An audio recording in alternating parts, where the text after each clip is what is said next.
कई बार झूठ इतनी जोर से बोला जाता है और इतनी बार बोला जाता है कि वही सत्य लगने लगता है और असली सच कहीं दब जाता है और कुछ सालों के बाद लोग इस झूठ को ही सच मानने लगते हैं। हमारे देश में भी यही हो रहा है।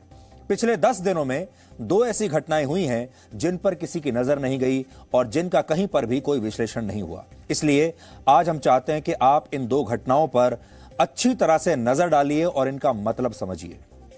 हिजाब विवाद पर कर्नाटक हाईकोर्ट के 3 जजेस को हिजाब के खिलाफ फैसला सुनाने के लिए जान से मारने की धमकियां दी जा रही हैं और अब उन्हें वाय श्रेणी की सुरक्षा में रखा गया है। और इसी तरह द कश्मीर फाइल्स फिल्म के निर्देशक विवेक अग्निहोत्री को कश्मीरी पंडितों पर हुए अत्याचार का सच सिनेमा हॉल में दिखाने के लिए अब जान से मारने की धमकियां मिल रही हैं और उन्हें भी सुरक्षा लेनी पड़ी और उन्हें भी वाय श्रेणी की सुरक्षा में रखा गया है। और ये धमकियां वो लोग दे रहे हैं जो वर्षों से हमारे देश में असहनशीलता का मुद्दा उठाते रहे हैं।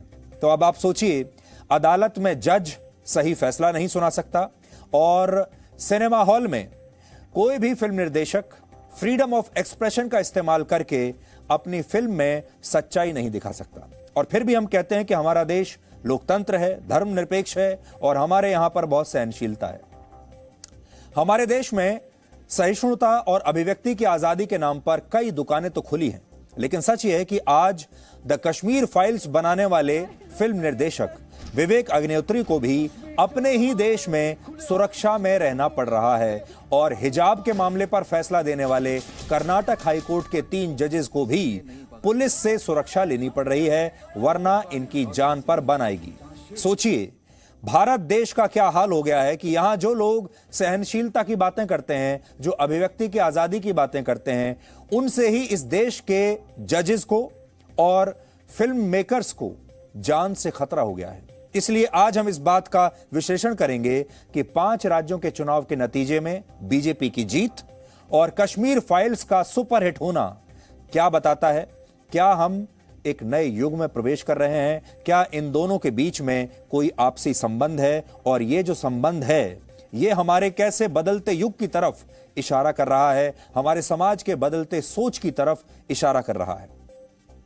कर्नाटक हाईकोर्ट के जिन 3 जजेस ने पिछले हफ्ते हिजाब विवाद पर फैसला सुनाते हुए यह कहा था कि इस्लाम धर्म में हिजाब अनिवार्य नहीं है और इसलिए स्कूल में मुस्लिम छात्राएं हिजाब पहनकर पढ़ाई नहीं कर सकती, अब उन तीनों जजेस को जान से मारने की धमकियां मिल रही हैं। और इस मामले में कर्नाटक पुलिस को एक वीडियो भी मिला है जिसमें 2 व्यक्ति ये कह रहे हैं कि उन्हें पता है कि जिन जजेस ने हिजाब मामले पर मुसलमानों के खिलाफ फैसला दिया है, ये जज मॉर्निंग वॉक करने के लिए कहां पर जाते हैं। पुलिस के मुताबिक इस वीडियो में ये लोग कर्नाटक हाईकोर्ट के चीफ जस्टिस ऋतुराज अवस्थी को भी जान से मारने की बात कर रहे हैं। शिकायत में कहा गया है कि पिछले साल जिस तरह झारखंड हाईकोर्ट के एक जज की उस समय हत्या कर दी गई थी जब वो मॉर्निंग वॉक पर गए थे, ठीक उसी तरह कर्नाटक में भी ऐसा हो सकता है। आपको याद होगा, कुछ ही समय पहले की बात है, झारखंड में भी एक जज जो थे सिटिंग जज, जिन्होंने कुछ लोगों के खिलाफ फैसला सुनाया था, वो मॉर्निंग वॉक पर गए थे और उन्हें इस तरह एक गाड़ी के नीचे कुचलकर उनकी हत्या कर दी गई थी। और अब ठीक इसी तरह कर्नाटक हाईकोर्ट के इन 3 जजेस के बारे में भी कहा जा रहा है कि लोग कह रहे हैं, जो उन्हें धमकी दे रहे हैं कि हम जानते हैं कि आप मॉर्निंग वॉक करने के लिए कहां जाते हैं। यानी इशारा यह है कि जो हाल इस जज का हुआ, जो अभी आपने देखा, यही हाल कर्नाटक हाईकोर्ट के जजेस का भी होगा। अब आप सोचिए, अगर यह सब होने लगा तो हमारे देश की अदालतों में जब भी इस तरह के जब केसेस आएंगे तो जजेस के हाथ फैसला लिखते समय कांपेंगे या नहीं, और वो इस बात का ख्याल उनके दिमाग में आएगा या नहीं कि यह फैसला सुनाने के बाद हो सकता है उनकी जान ले ली जाए। सोचिए, इस देश में जो लोग दिन रात लोकतंत्र को खतरे में बताते हैं, संविधान को खतरे में बताते हैं, असहनशीलता की बड़ी बड़ी बातें करते हैं, वही लोग आज हिजाब मामले पर अदालत के फैसले को स्वीकार करने से इनकार कर रहे हैं। और इन लोगों ने जजेस को ही अब डराना शुरू कर दिया। आपने सोचा होगा, हमने पहले भी यह मुद्दा उठाया था कि इससे पहले जब भी कोई बड़े केस आते हैं तो जजेस पर एक सामाजिक दबाव बनाने की कोशिश की जाती है। बहुत सारे जजेस को सोशल मीडिया के जरिए धमकाने की कोशिश की जाती है, बदनाम करने की कोशिश की जाती है, तरह तरह की कोशिशें होती हैं जजेस को अपने दबाव में लाने की। लेकिन ये इस बार तो हद ही हो गई, यानी जजेस को खुलेआम जान से मारने की धमकी मिल रही है। कर्नाटक पुलिस ने इस मामले में 2 लोगों को गिरफ्तार भी किया है और राज्य सरकार ने भी चीफ जस्टिस समेत तीनों जजेस को वाई श्रेणी की सुरक्षा देने का फैसला किया है। हालांकि बात सिर्फ यहीं तक सीमित नहीं है, लेकिन बड़ी बात यह है कि सोचिए इस देश का क्या होगा जहां जजेस को अदालत में फैसला सुनाते समय इस बात की चिंता होने लगे कि यह फैसला सुनने के बाद कहीं कुछ लोग उनकी जान के पीछे तो नहीं पड़ जाएंगे। जहां जजेस को पुलिस की सुरक्षा में आना जाना पड़े और अपना जीवन बिताना पड़े, उस देश में संविधान को बचाने की बातें हो रही हैं। द कश्मीर फाइल्स की टीम को भी जान से मारने की धमकियां मिल रही हैं और इस फिल्म के निर्देशक विवेक अग्निहोत्री ने यह बताया है कि उन्हें लगातार धमकियों भरे मैसेजेस मिल रहे हैं और सोशल मीडिया पर भी उनके खिलाफ एक नफरत का माहौल बनाया जा रहा है, जिसकी वजह से भारत सरकार को उन्हें भी वाई श्रेणी की सुरक्षा देनी पड़ी है, क्योंकि अगर नहीं देंगे तो विवेक अग्निहोत्री की जान भी खतरे में आ जाएगी। और क्यों खतरे में आ जाएगी? क्योंकि उन्होंने खुलकर सच बोलने की हिम्मत दिखाई है। यानी इस देश में जो लोग खुद को अभिव्यक्ति की आजादी का सबसे बड़ा चैंपियन कहते हैं और सहनशीलता की बातें करते हैं, आज वही लोग इतने असहनशील हो गए हैं कि उनसे देश के जज और फिल्म मेकर्स को खतरा होने लगा है। इन लोगों के लिए हमारे देश की अदालतें और फिल्म इंडस्ट्री से जुड़े लोग तब तक ईमानदार और निष्पक्ष हुआ करते थे जब तक वो इनके पक्ष की बातें करते थे। जब इनके विचारधारा वाली फिल्में बनाई जाती थीं और उन्हें बड़े बैनर और बड़े बड़े सुपरस्टार्स के साथ रिलीज किया जाता था, तो ये क्रिएटिव फ्रीडम के नाम पर ऐसी फिल्मों की तारीफ लगातार करते हुए थकते नहीं थे और कहते थे ये तो निर्देशक की, लेखक की क्रिएटिव फ्रीडम है, वो कुछ भी दिखा सकता है। और ये भी कहते थे कि इस देश में अभिव्यक्ति की आजादी है, फिल्म मेकर्स को, लेखकों को कुछ भी अभिव्यक्त करने की आजादी होनी चाहिए। लेकिन यहां पर जैसे ही विवेक अग्निहोत्री ने सच बोला, अचानक से यह अभिव्यक्ति की आजादी कहीं गायब हो गई। आज जब एक ऐसी फिल्म आई है जो कश्मीर पर ऐसे लोगों के फेक नैरेटिव को एक्सपोज करती है, या जब भारत की एक हाईकोर्ट ने हिजाब मामले में इन लोगों के खिलाफ फैसला दे दिया, तो इन्हें यह मंजूर नहीं है और यह पूरा गैंग अब असहनशील हो गया है और अब हमारे ही देश के फिल्म मेकर्स को, जजेस को जान से मारने की धमकियां मिल रही हैं। वैसे हमारे देश में एक खास विचारधारा के लोगों की यह असहनशीलता नई नहीं है। वर्ष 1990 में जब कश्मीरी पंडितों को कश्मीर से भगाया जा रहा था, उस समय एक रिटायर्ड जज नीलकंठ गंजू की भी हत्या कर दी गई थी। यह बात आपको पता नहीं होगी। इस जज की गलती सिर्फ इतनी थी कि उन्होंने सच बोलने की हिम्मत की थी और उन्होंने आतंकवादी मकबूल भट्ट को फांसी की सजा सुनाई थी। लेकिन इसके बाद उनकी हत्या कर दी गई और उनकी पत्नी को भी अगवा कर लिया गया और उनकी पत्नी के बारे में आज तक कुछ नहीं पता चल पाया। सोचिए, 32 साल से एक जज की पत्नी के बारे में किसी को कोई जानकारी नहीं कि वो कहां गई, जिंदा भी हैं या अब जीवित नहीं बची। लेकिन क्या अभिव्यक्ति की आजादी की बात करने वाले ये सारे लिबरल्स, ये सारे बुद्धिजीवी, विपक्षी दलों के बड़े बड़े नेता, क्या कभी भी इन्होंने इस बात को मुद्दा बनाया? बल्कि इसके विपरीत वर्ष 2006 में जम्मू कश्मीर के पूर्व मुख्यमंत्री फारूक अब्दुल्ला ने एक इंटरव्यू में ऐसा कहा जाता है, उन्होंने कहा था कि आतंकवादी अफजल गुरु को फांसी की सजा सुनाने वाले सुप्रीम कोर्ट के जज का भी वही हाल होगा जो कश्मीर में मकबूल भट्ट को फांसी की सजा देने वाले नीलकंठ गंजू का हुआ था। अफजल गुरु ने वर्ष 2001 में भारत की संसद पर हमले को अंजाम दिया था। अब आप सोचिए, अगली बार जब हमारे देश की अदालत का कोई जज किसी आतंकवादी को उम्र कैद की सजा देगा और या उसे फांसी की सजा देगा, तो उसके हाथ कांपेंगे या नहीं कांपेंगे जब इस तरह की धमकियां दी जाएंगी।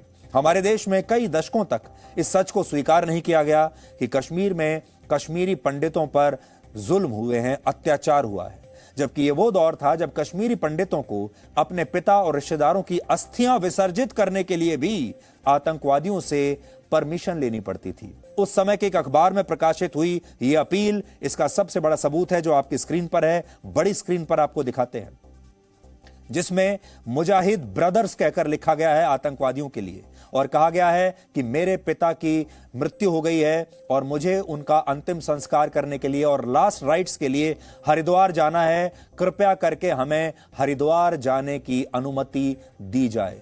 तब आतंकवादियों ने टीका लाल टिक्कू नाम के एक कश्मीरी पंडित की हत्या कर दी थी और उनके पुत्र मोहनलाल टिक्कू इतना डर गए कि उन्होंने आतंकवादियों से यह इजाजत अखबार में यह इश्तिहार देकर मांगी। और क्या इजाजत मांगी आतंकवादियों से कि वो हरिद्वार जाकर अपने पिता की अस्थियां विसर्जित करना चाहते हैं, इसलिए उन्हें कश्मीर से निकलने दिया जाए और बाद में वापस कश्मीर में प्रवेश करने की परमिशन उन्हें दी जाए। और यह परमिशन उन्हें आतंकवादियों से चाहिए थी। अब आप सोचिए उस समय हमारे देश के लोग क्या कर रहे थे। उस समय ये बड़े बड़े नेता, हमारे देश के डिजाइनर पत्रकार, हमारे देश का ये मीडिया क्या कर रहा था और तब इन चीजों पर सवाल क्यों नहीं उठे। कश्मीर के इस भयानक दौर को भारत के लोगों से कई दशकों तक छिपाकर रखा गया क्योंकि सब लोग चुपचाप शांत रहे। आज इस फिल्म के माध्यम से यह सच अब सबके सामने आ चुका है और किसी भी देश और समाज को मापने के दो पैमाने होते हैं। समाज क्या सोच रहा है उसे समझने के दो पैमाने होते हैं। एक होता है चुनाव, जहां लोग अपने वोट का इस्तेमाल करके अपनी मर्जी या अपना मूड पूरे देश को बताते हैं। और दूसरा पैमाना होता है सिनेमा या फिर कला, जहां देश के आम लोग और समाज यह बताता है कि उन्हें क्या अच्छा लगता है, वो क्या देखना चाहते हैं, किस चीज पर तालियां बजाना चाहते हैं, किस चीज पर आंसू बहाना चाहते हैं। और इन दोनों ही पैमानों पर आज भारत के लोगों ने यह बताया है कि अब भारत बदल रहा है और उसे कश्मीर और दूसरे मुद्दों पर वो नैरेटिव, वो झूठ मंजूर नहीं है जिसे वर्षों से चलाने की कोशिश की जाती रही है। 5 राज्यों के चुनावी नतीजों में बीजेपी की जीत और द कश्मीर फाइल्स का इस तरह सुपरहिट होना यह बताता है कि अब भारत के लोगों में जागृति आ रही है, भारत के लोग जाग रहे हैं और हमारे देश के लोग सही मायनों में धर्मनिरपेक्षता की सही परिभाषा और उसके मायनों को अब समझने लगे हैं। यह एक इशारा है और यह इशारा आपको पिछले 1 महीने के अंदर अंदर मिला है। 1 महीने के अंदर 2 ऐसी बड़ी घटनाएं हुई हैं जो आपको यह बताती हैं कि भारत अब बदल रहा है। पहला, 5 विधानसभा के जो चुनाव हुए थे उनके नतीजे, उसमें बीजेपी की जीत। और दूसरा, कश्मीर फाइल्स का इस तरह सुपरहिट होना। आज देश भर में इस फिल्म की बात हो रही है, चर्चा हो रही है और दशकों के बाद ऐसा हुआ है जब एक फिल्म जिसमें कोई बड़ी स्टार कास्ट नहीं है, जिसमें करोड़ों रुपया अंधाधुंध खर्च नहीं किया गया है, जिसका बड़ा बजट नहीं है, जिसके लिए जबरदस्त प्रचार नहीं किया गया, जिसके लिए बड़ी बड़ी पीआर कंपनियां नहीं रखी गई, किसी बड़े फिल्म निर्माता और निर्देशक ने इसे नहीं बनाया, किसी बड़े मीडिया हाउस का हाथ इसके पीछे नहीं है, ना ही इस फिल्म के पीछे कोई बहुत बड़ा प्रोडक्शन हाउस है और ना ही इसकी पब्लिसिटी और मार्केटिंग पर करोड़ों रुपए खर्च किए गए हैं। लेकिन इस सब के बावजूद यह फिल्म एक बहुत बड़ी, या कह लीजिए कि भारत की सबसे बड़ी ब्लॉकबस्टर्स सुपरहिट फिल्मों में से एक साबित हो रही है। इससे पहले भारतीय सिनेमा की दुनिया में ऐसा 47 वर्ष पहले 1975 में हुआ था जब एक फिल्म ने हमारे पूरे देश के माहौल को बदल कर रख दिया था और आज द कश्मीर फाइल्स ने भी हमारे देश में एक राष्ट्रवादी माहौल पैदा करके रख दिया है। पूरे माहौल को एक बदल दिया है और एक नए युग में हमारा देश प्रवेश कर रहा है। इस फिल्म का नाम था जय संतोषी मां और यह फिल्म 15 अगस्त 1975 को उसी दिन रिलीज हुई थी जब फिल्म शोले रिलीज हुई थी। जिस दिन शोले फिल्म बड़े पर्दे पर आई थी उसी दिन जय संतोषी मां भी आई थी। यानी ये दोनों फिल्में एक साथ एक दिन रिलीज हुई थी, लेकिन दोनों में एक बहुत बड़ा अंतर था। शोले एक बहुत बड़े बैनर की फिल्म थी जिसे बहुत मशहूर और बड़े फिल्म निर्देशक रमेश सिप्पी ने बनाया था। इस फिल्म को बनाने पर उस समय 3 करोड़ रुपए खर्च हुए थे, जो कि बहुत बड़ी अमाउंट मानी जाती थी और इसमें धर्मेंद्र, अमिताभ बच्चन, संजीव कुमार, हेमा मालिनी और जया बच्चन जैसे बड़े बड़े कलाकार थे। इस फिल्म की कहानी सलीम जावेद ने लिखी थी और संगीत दिया था उस समय के मशहूर संगीतकार आर.डी. बर्मन ने। यानी शोले एक बहुत बड़े बैनर की फिल्म थी, जबकि शोले के मुकाबले जय संतोषी मां एक बहुत ही छोटे बजट की फिल्म थी। और इस फिल्म को बनाने पर उस जमाने में, आप विश्वास नहीं करेंगे, सिर्फ 5 लाख रुपए खर्च हुए थे और इसमें भी कोई बड़ी स्टार कास्ट नहीं थी, कोई मशहूर इसमें एक्टर नहीं था और ना ही इस फिल्म की कोई पब्लिसिटी हुई। और इस फिल्म के डायरेक्टर विजय शर्मा को यह लग रहा था कि यह फिल्म शायद 1 हफ्ते भी सिनेमा हॉल्स में टिक नहीं पाएगी, क्योंकि इस फिल्म के पहले शो में सिर्फ 40 दर्शक आए थे और पहले दिन इस फिल्म ने सिर्फ 96 रुपए का बिजनेस किया था। इसके बाद दूसरे दिन 110 रुपए का बिजनेस किया और तीसरे दिन यह फिल्म 200 रुपए का ही कारोबार कर पाई थी। लेकिन 3 दिन के बाद अचानक ऐसा हुआ कि जय संतोषी मां को देखने सिनेमा हॉल्स पर भीड़ उमड़ने लगी। लोग बैलगाड़ियों पर बैठकर गांवों से शहरों में इस फिल्म को देखने के लिए आने लगे और कहा जाता है कि लोग सिनेमा हॉल में जाने से पहले अपने जूते चप्पल भी बाहर ही उतार कर जा रहे थे। इतनी श्रद्धा के साथ इस फिल्म को देख रहे थे। यानी जिस फिल्म के चलने की कोई उम्मीद ही नहीं थी, उसने लोगों पर ऐसा चमत्कार किया कि 5 लाख रुपए की लागत से बनी इस फिल्म ने उस जमाने में 10 करोड़ रुपए कमा लिए और यह फिल्म उस साल यानी 1975 में शोले के बाद सबसे ज्यादा कारोबार करने वाली फिल्म बन गई। इसके अलावा इस फिल्म का लोगों पर ऐसा प्रभाव हुआ कि हमारे देश में संतोषी मां के नए नए मंदिर बनने लगे और लोगों ने अपनी बेटियों का नाम भी संतोषी रखना शुरू कर दिया था। संतोषी मां के व्रत हमारे देश की महिलाओं ने व्रत रखने शुरू कर दिए थे और जिस दौर में जो फिल्में आती हैं वो उस दौर की सामाजिक स्थिति के बारे में जरूर बताती हैं। और आपने देखा होगा कि जो फिल्म होती है वो असल में समाज की एक सच्चाई को आपके सामने रखती है। और जब जय संतोषी मां फिल्म आई तब उसी जमाने में उससे ठीक 1 साल पहले रोटी कपड़ा और मकान नाम की भी फिल्म आई थी। यह रोटी कपड़ा और मकान का दौर था। लोगों को रोटी कपड़ा और मकान चाहिए था और इसी नाम से वर्ष 1974 में भी एक फिल्म आई थी जिसका नाम था रोटी कपड़ा और मकान। और ऊपर से भ्रष्टाचार उस समय का सबसे बड़ा मुद्दा था।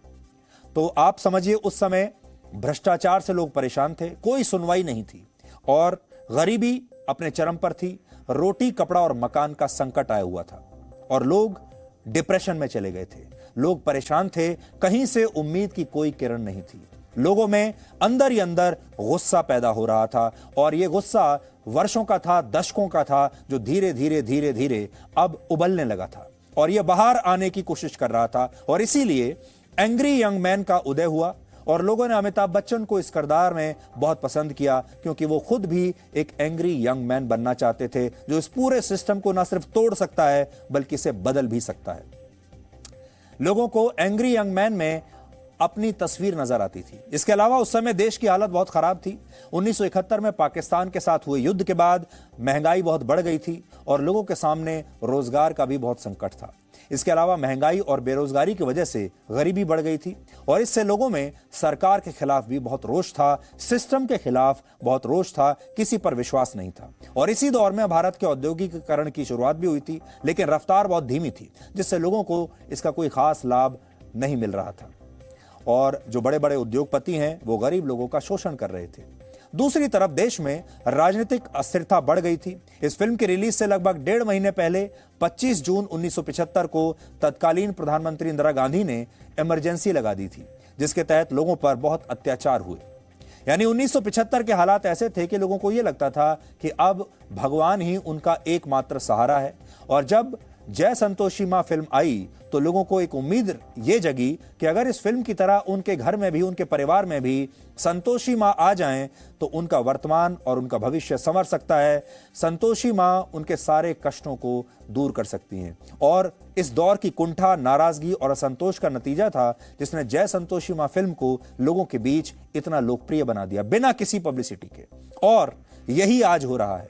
1990 के बाद से जिस तरह हमारे देश में कश्मीर पर एक फेक नकली नैरेटिव चलाया गया, अल्पसंख्यकों को यह कहते हुए ग्लैमराइज किया गया कि वो कभी गलत नहीं हो सकते, जबकि बहुसंख्यकों को यह कहते हुए दबाया गया कि वो तो कभी पीड़ित हो ही नहीं सकते, उन पर अत्याचार नहीं हो सकता, उससे आम लोगों के मन में जो कुंठा पैदा हुई उसे कश्मीर फाइल्स ने बाहर निकालने का काम किया है। यानी जो गुस्सा है अगर वो लक्ष्मण रेखा को पार कर जाए तो देश के लोग इसी तरह से संगठित और एकजुट होकर अपना मत और अपनी राय को लोकतांत्रिक तरीके से प्रकट करते हैं। और ये एक बहुत बड़ी बात है कि लोगों ने पहले अपनी राय को बैलेट बॉक्स के जरिए प्रकट किया, इलेक्ट्रॉनिक वोटिंग मशीन्स के जरिए पहले उन्होंने अपनी मर्जी बताई और फिर बॉक्स ऑफिस पर सिनेमा हॉल में जाकर लोगों ने यह बताया कि उन्हें क्या चाहिए, वो किस चीज में विश्वास करते हैं और उनकी मर्जी क्या है।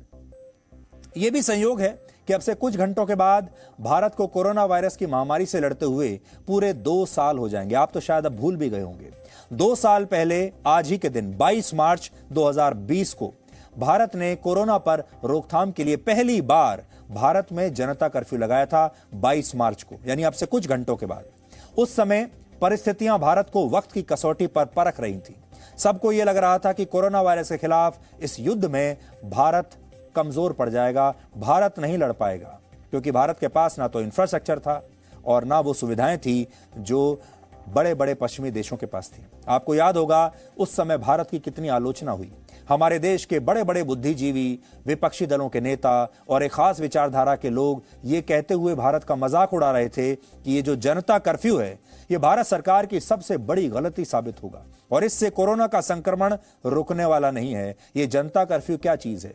बहुत सारे लोग हमारे देश में ऐसे थे जो मन ही मन ये सोच रहे थे कि ये जनता कर्फ्यू किसी तरह फ्लॉप हो जाए। उसी दौरान जब प्रधानमंत्री मोदी ने लोगों से तालियां बजाने के लिए कहा तो लोगों ने इसका भी मजाक उड़ाया और कहा कि थाली बजाने से कोरोना वायरस कैसे रुकेगा। लेकिन ये लोग तब ये समझ नहीं पाए कि जनता कर्फ्यू का मकसद भारत के लोगों को इस लड़ाई में एकजुट करके तैयार करना था और ऐसा ही हुआ। आज कोविड पर रोकथाम से लेकर वैक्सीनेशन के मामले में भारत दुनिया के बड़े बड़े देशों से भी मजबूत है। भारत अब तक वैक्सीन की 181 करोड़ डोज लगा चुका है, 181 करोड़, और वो सिर्फ चीन से ही पीछे है। अब इस मामले में चीन में वैक्सीन की 320 करोड़ डोज लगी हैं और अमेरिका में 56 करोड़ डोज लगी है। हमारे देश के लिए सफलता इसलिए भी बड़ी है क्योंकि जब भारत में कोरोना वायरस के मामले बढ़ने शुरू हुए तब अमेरिका के एक हेल्थ केयर इंस्टीट्यूट ने यह अनुमान लगाया था कि भारत में कोरोना वायरस से 60 करोड़ लोग संक्रमित होंगे और इसमें से 50 लाख लोग मारे जाएंगे। जबकि आज का अपडेट यह है कि इस बीमारी से 2 साल में हमारे देश में 5 लाख लोगों की जान गई है, जबकि अमेरिका में यह आंकड़ा 10 लाख से थोड़ा सा ही कम है। कश्मीरी पंडितों से लेकर जनता कर्फ्यू तक इन लोगों ने देश में नकारात्मक माहौल बनाने की पूरी कोशिश की, लेकिन आज देश के लोगों ने इनके मुंह पर एक तमाचा मारकर इनकी सच्चाई इन्हें बता दी है। हमारे देश में बहुत सारे लोग ये चाहते हैं कि कश्मीर फाइल्स हिट ना हो, लोग कश्मीर फाइल्स को ना देखें और लोग ना जाने इस फिल्म के बारे में क्या क्या कह रहे हैं। कुछ लोग कह रहे हैं ये सिनेमा ही नहीं है, कुछ लोग कह रहे हैं इसका प्रोडक्शन खराब है, कुछ लोग कह रहे हैं कि जो इसमें कहानी बताई गई है वो झूठी है। लेकिन देखिए लोकतंत्र की खूबसूरती कैसी है कि बिना पब्लिसिटी के ये फिल्म ऐसी चलती जा रही है कि इसने बाहुबली जैसी फिल्मों के भी रिकॉर्ड तोड़ दिए। समीक्षा ना हो, उत्तर प्रदेश के चुनाव पे बहस ना हो, इसलिए वो कश्मीर फाइल्स लेके आ गए। कश्मीर फाइल्स इसलिए लेकर के आए कि उत्तर प्रदेश के चुनाव में जो जो हुआ है उस पर बहस ना हो, समीक्षा ना हो, क्योंकि जनभावना कुछ और थी, जनता कुछ और सोच रही थी। कश्मीर फाइल जैसे कोई भावुक बना के लोगों को धर्म को बेच के वोट कमाने का एक राजनीति साफ दिखने को मिल रहा है। हर चुनाव के दरमियान कुछ ना कुछ आ जाता है, कुछ एक तमाशा करते हैं, कुछ एक ड्रामा करते हैं। ये बात ठीक नहीं है। सच छुपाया गया है, बहुत सच है जो उसमें आना चाहिए था, और बहुत सी झूठी कथाएं भी वहाँ बहुत से लोग जो बोलते हैं ये नहीं हुआ है, ये ऐसा नहीं था। प्रधानमंत्री से बहुत अदब से कहूंगा, आप एक फिल्म को सच मान के राजनीति कर रहे हैं। अगर कश्मीर की समस्या पे फिल्म बनी है और उस पे राजनीति हो रही है तो मैं प्रधानमंत्री से अदब से कहूंगा कि गुजरात के 2002 के दंगों की भी फिल्म बननी चाहिए। फिर हम देखते हैं कि इस देश के अंदर क्या राजनीति होती है। और मेरे पास, मैं गया था, 2002 के फोटोग्राफ्स मौजूद हैं। तो अब देखिए कि हमारे देश के जो विपक्ष के नेता हैं, हमारे कुछ और जो इस तरह के लोग हैं, बुद्धिजीवी हैं, ये कितने कटे हुए हैं देश के लोगों से। और मैं आपको और बताता हूं, सीपीएम के जो महासचिव हैं सीताराम येचुरी, उन्होंने लिखा है कि ये जो फिल्म है ये देश की एकता और अखंडता के लिए खतरा है, इससे देश की एकता खतरे में पड़ जाएगी और ये फिल्म इस तरह की सिचुएशन क्रिएट कर रही है। ये कहा है सीपीएम के जनरल सेक्रेटरी सीताराम येचुरी ने।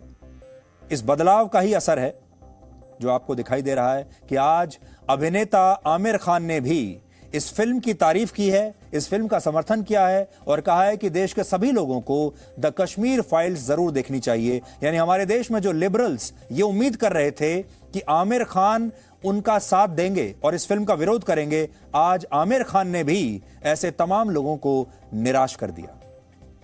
नहीं, जरूर देखूंगा मैं, क्योंकि वो एक हिस्ट्री का ऐसा हिस्सा है जो हम सबको बहुत, हमारा दिल दुखता है उससे।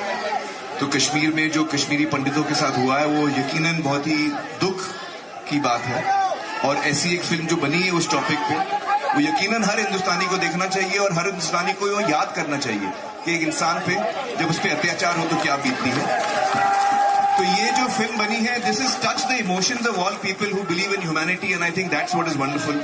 So I will definitely watch the film, and I'm so happy that the film is successful, and I feel that this is a time in India which was sad, which I think that people should look at carefully and remember.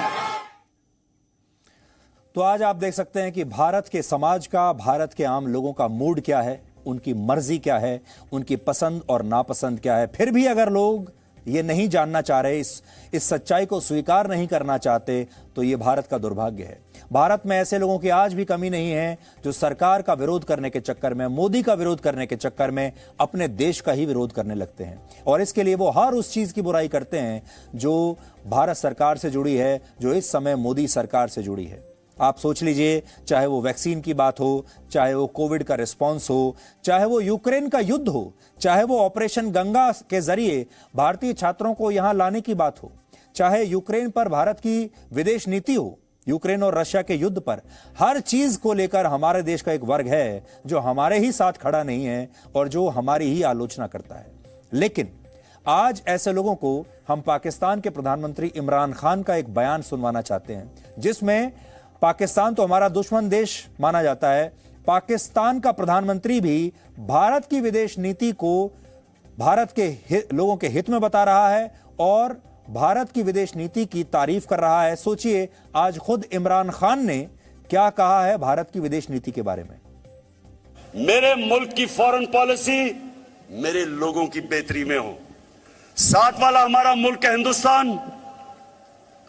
मैं आज हिंदुस्तान को दाद देता हूं, इन्होंने हमेशा आजाद foreign policy रखी। आज हिंदुस्तान उनके साथ मिला हुआ, उनका अलायंस है। क्वाड के अंदर अमेरिका का अलायंस की हुई है और अपने आप को वो कहता है मैं न्यूट्रल हूं। रूस से तेल मंगवा रहा है जबकि सैंक्शंस लगी हुई हैं, क्योंकि हिंदुस्तान की पॉलिसी अपने लोगों की बेहतरी के लिए है। हमारे देश का एक वर्ग है जिसे पाकिस्तान बड़ा पसंद है, तो अब जब पाकिस्तान के प्रधानमंत्री हमारे देश की फॉरेन पॉलिसी की तारीफ कर रहे हैं, हमारे देश की तारीफ कर रहे हैं, तो अब उन्हें भी मान लेना चाहिए कि भारत एक नए युग में प्रवेश कर रहा है और अब उन्हें भी इस बात को स्वीकार कर लेना चाहिए कि भारत में बड़े बड़े बदलाव हुए हैं। इसलिए आखिर में हम आपसे यही कहना चाहेंगे, पिछले एक महीने में हमारे देश के लोगों ने दो बड़े इंडिकेशंस दिए हैं। पहला, विधानसभा चुनावों में बीजेपी की जीत, दूसरा द कश्मीर फाइल्स का इस तरह सुपरहिट होना। यह आपको बताता है कि देश जाग रहा है। और दूसरी जो चिंताजनक बात है वो ये है कि कर्नाटक हाई कोर्ट के 3 जजेस जिन्होंने हिजाब विवाद पर फैसला दिया था, उन्हें हमारे ही देश में, अपने ही देश में सुरक्षा के बीच रहना पड़ रहा है, सुरक्षा लेनी पड़ रही है क्योंकि जान को खतरा आ गया है। और विवेक अग्निहोत्री को भी सुरक्षा लेनी पड़ रही है क्योंकि सच बोलने के लिए उनकी भी कभी भी हत्या हो सकती है। ये एक बहुत ही चिंताजनक बात है कि हमारे देश में जो फिल्म निर्देशक हैं, जो पत्रकार हैं, जो सच बोलना चाहते हैं, या जो हमारे देश की जुडिशरी है, जो जज हैं, उन्हें भी जान से मारने की धमकी दी जा रही है क्योंकि इस बार जो सच वो लोगों को बता रहे हैं वो कुछ लोगों को सूट नहीं करता। और बहुत सारे लोग ये भी कहते हैं कि हमारे यहाँ बहुसंख्यक और अल्पसंख्यक का एक जो दोनों के बीच में खाई पैदा की गई है। अल्पसंख्यकों को विशेष स्पेशल राइट्स दिए गए हैं, अधिकार दिए गए हैं, और बहुसंख्यकों को नहीं दिए गए हैं, उन्हें दबाकर रखा गया है। ये बहुसंख्यकों की शिकायत है जो आज आपके सामने उभर कर आ रही है। ये उनका वही गुस्सा है जो एंग्री यंग मैन के टाइम आपको देखने को मिला था। इसलिए अब आप सोचिए, ये सारे जज बहुसंख्यक समाज से आते हैं, विवेक अग्निहोत्री भी बहुसंख्यक समाज से आते हैं, और बहुसंख्यक समाज के ही लोगों को आज इस देश में सुरक्षा लेकर पुलिस के घेरे में अपनी जान बचाने की नौबत आ गई है। इस बारे में आप सोचिएगा। Presenting B News app, available on Google Play and App Store. Download it now.